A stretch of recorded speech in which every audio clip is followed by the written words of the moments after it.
Welcome back. All right, so we have stuff to talk about today, don't we?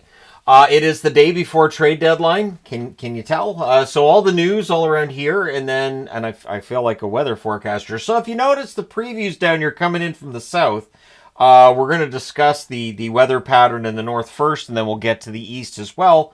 But we'll start in the north. Karl Vejmelka has signed a 5-year extension with the Utah Hockey Club. The cap hit being $4.75 million. That was announced last night. That was the only thing that was on this board when I came in here this morning. And all the rest I have filled in since I came in here. And I feel like, okay, the board's full now, so we'll do a video. I waited till after the waiver wire news came out, which is over here. But yeah, Vejmelka staying in Utah. And Bill Armstrong, man of his word, saying, yeah, he's going to keep the band together, and he is. Ian Cole signs a 1-year extension as well. $3 million extension for Ian Cole. Nice to see him find a home in the NHL. He's bounced around the league a bit. And he's been good for Utah. So Utah rewards him with an extension. The New Jersey Devils have made a trade. This is probably the first of at least a few they're going to make, I would think. Brian Dumoulin has been added to the New Jersey Devils. 61 games, 2 goals, 14 assists, 16 points. He is an unrestricted free agent. This summer, the Anaheim Ducks retain 50% of the cap hit on Dumoulin. Get used to hearing me say that a lot over the next 24 hours. Going to Anaheim, a 2025 second-round pick. It is conditional, the condition being it is the earlier pick between Edmonton or Winnipeg. So once we know for sure which one's going to be the earlier of the two picks, that one belongs to Anaheim. They also get a prospect, a number 91 pick from 2024. So just from last year's draft, Herman Traff, a right winger. So we'll see if he makes it into the National Hockey League and what Anaheim sees in said player. The Boston Bruins, Tyler Pitlick has signed a 1-year, 2-way contract. He has been playing for Providence. Now at the NHL level, it's $775,000. I have not seen what that cap hit or what the contract is for when he's in the AHL or what the guarantee is. However, Austin Watson has signed a 1-year extension with Detroit.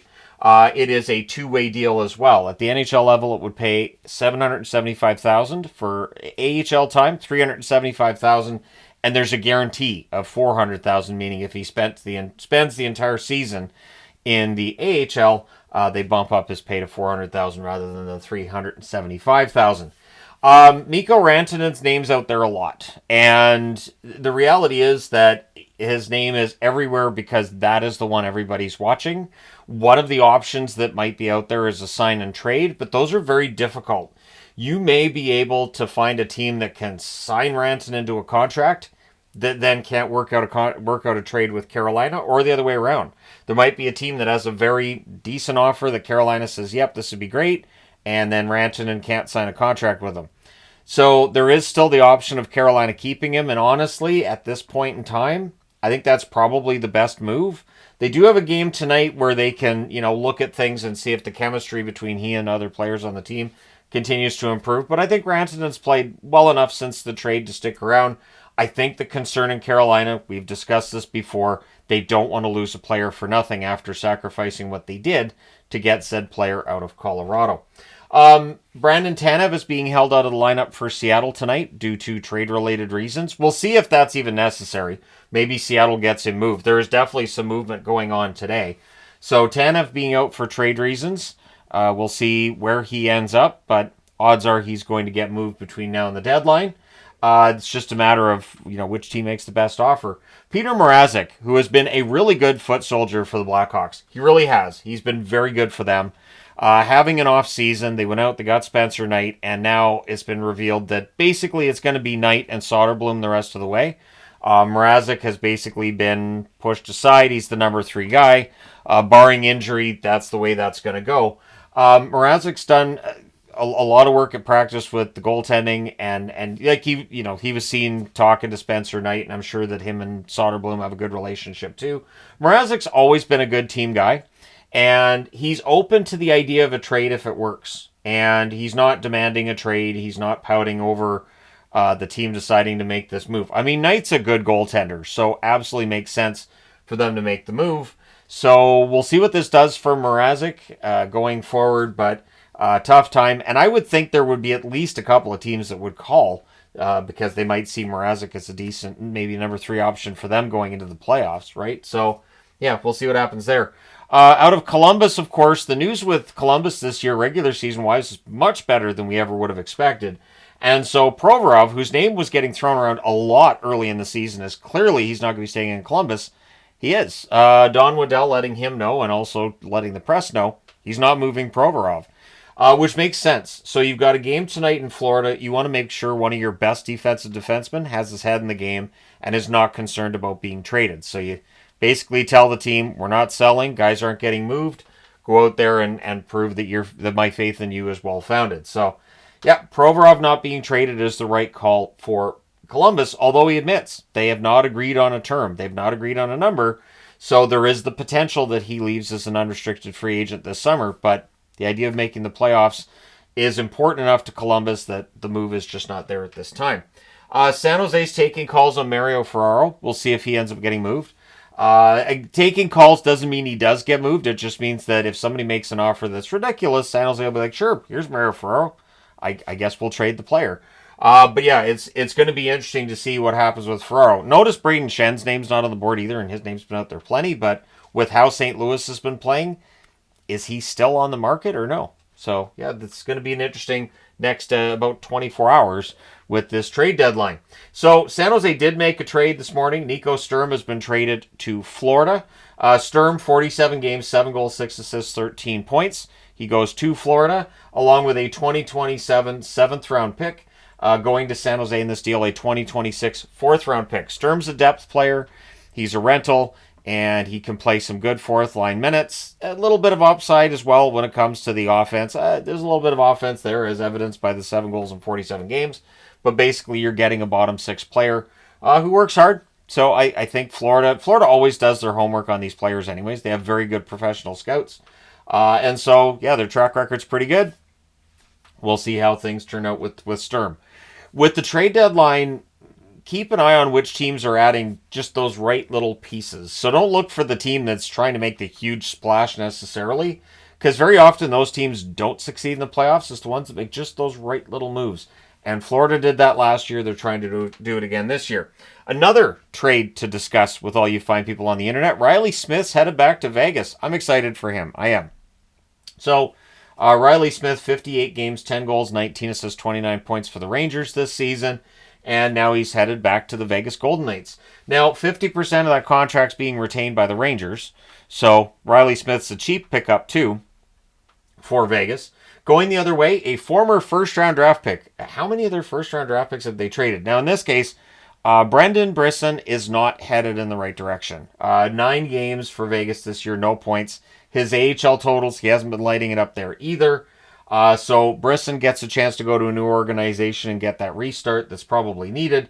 Also, going to the Rangers in this deal, San Jose's 2025 third-round draft pick. So that's not bad for Riley Smith, a player that wasn't in the Rangers' plans anyway. So they do get a couple of assets for him. And who knows, maybe Brisson, maybe going to the Rangers helps him with his development.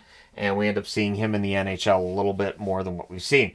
Now, waiver wire today, kind of busy, not as busy as I had expected. But Ryan Reaves has been waived by Toronto.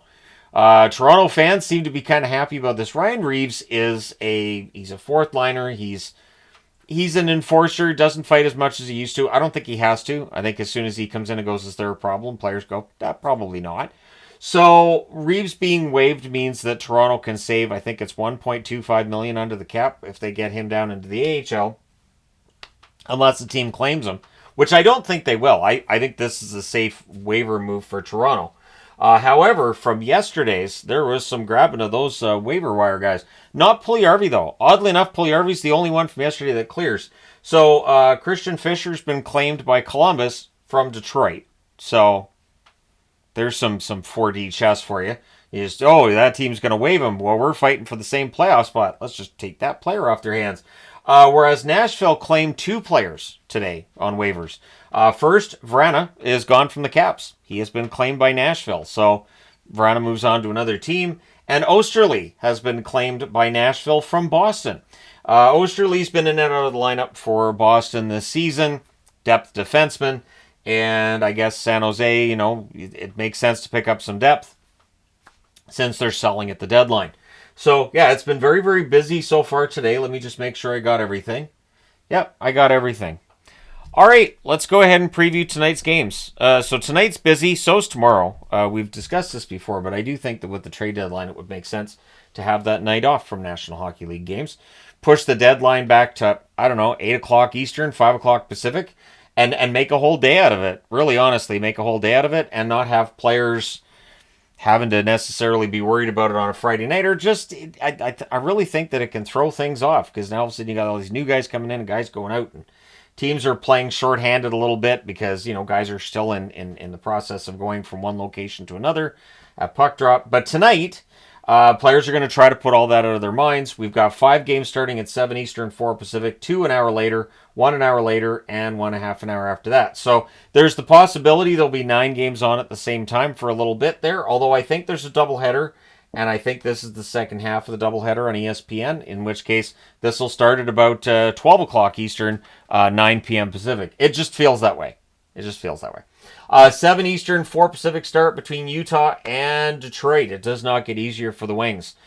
Utah, 27, 25, and 9. They're 6 and 4 in their last 10. They saw some teams they're chasing get points yesterday, so they're going to have to get points for themselves tonight. Whereas Detroit, they're 30, 25, and 6 overall. They're 5, 4, and 1 in their last 10. They've lost 3 in a row in regulation. They got to turn this around. So this should be a fun one tonight. 7 Eastern, 4 Pacific start. Buffalo's in Tampa. So Tampa wins. That being said, Buffalo 24, 30, and 6 overall. 5, 4, and 1 in their last 10. On the Tampa Bay side, 36, 21, and 4 overall. They're 9 and 1 in their last 10. They're playing so well.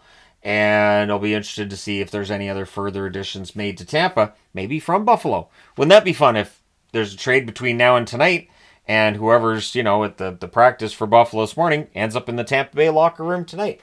These things sometimes happen.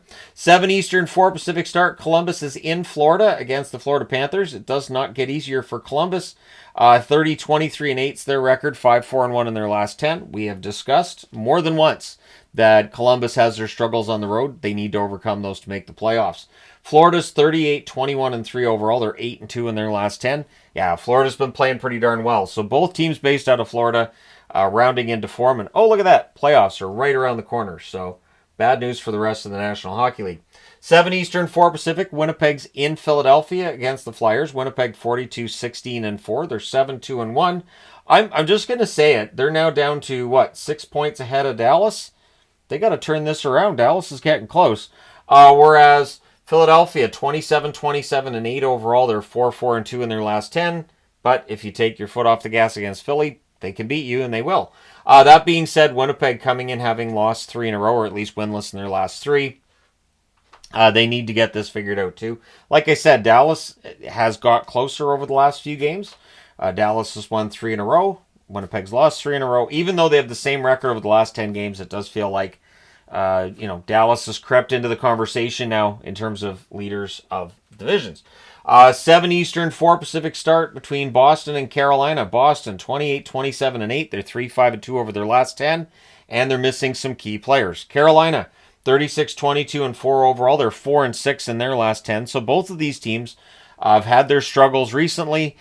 Carolina, though, is a playoff team, and Boston right now below the playoff line, and the belief is they're going to sell. So we'll see if that ends up being the case and if any trades get made today. But those are the 5 games starting at 7 Eastern, 4 Pacific. Then at 8 Eastern, 5 Pacific, Seattle is in Nashville. Seattle, of course, has started to sell. That was yesterday with the Bjorkstrand and Gord deal. They're 26, 32, and 4. They'll also be without Tanev in their lineup. They're 4, 5, and 1 in their last 10 games. Nashville 22, 32, and 7 overall. They're 4 and 6 in their last 10. We'll see if any of the new players end up playing for them tonight or not. Stranger things have happened. So Nashville, it's going to be a different lineup, and for Seattle, it's going to be a different lineup. I have no idea what to expect there. It could end up being a high-scoring game. You could end up having a sloppy, high-scoring game there. 8 Eastern, 5 Pacific start. Calgary is in Dallas. This is going to be a fun one. Calgary saw Vancouver win last night. They're 29, 23, and 9 overall. They're 4, 4, and 2 in their last 10. They are above the playoff line by virtue of having more regulation wins than Vancouver, but they need to make sure they're going to get those wins together. Dallas, 40, 19, and 2 overall. They are 7, 2, and 1 in their last 10. As I previously mentioned, they're pretty far ahead of Minnesota, so now they can basically look and go, hey, why don't we go after Winnipeg? Winnipeg's looked a little bit human lately, so maybe we could track them down. We'll see what happens. 9 Eastern, 6 Pacific start. Montreal's in Edmonton. These are always fun games, aren't they? When the Habs come out to Western Canada, always fun to watch. Montreal's 30, 26, and 5 overall. They're 6 and 4 in their last 10. They have won 5 in a row. Edmonton 35, 22, and 4 on the season. They're 3 and 7 in their last 10. They have not won their last 5 games in a row.